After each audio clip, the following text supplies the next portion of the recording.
আমি মোহাম্মদ মহিদুল ইসলাম পাল।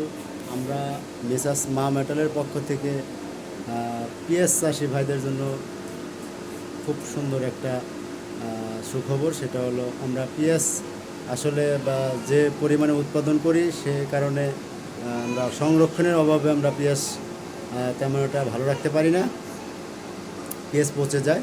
যার কারণে আমরা আমাদের মা মেটালের পক্ষ থেকে আপনাদের জন্য একটা অত্যাধুনিক মেশিন তৈরি করেছি। সেটা হলো পিঁয়াজ সংরক্ষণ মেশিন। দেখেন আপনারা কিভাবে পিঁয়াজ সংরক্ষণ করতেছে আমার এক কৃষক ভাই। এইভাবে আপনারা পিঁয়াজ সংরক্ষণ করতে পারবেন।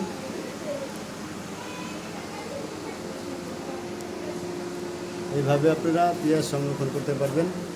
এর একটা মেশিনের আন্ডারে আপনারা 10 টন পর্যন্ত পিঁয়াজ সংরক্ষণ করতে পারবেন।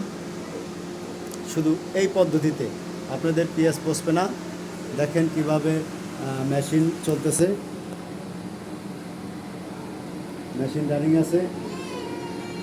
তো খুব সুন্দর একটা জিনিস, অল্প জায়গার মধ্যে আপনারা অনেক পেঁয়াজ রাখতে পারবেন। সেক্ষেত্রে আপনাদের পেঁয়াজের পচনের হার কমায় দিবে। ধন্যবাদ।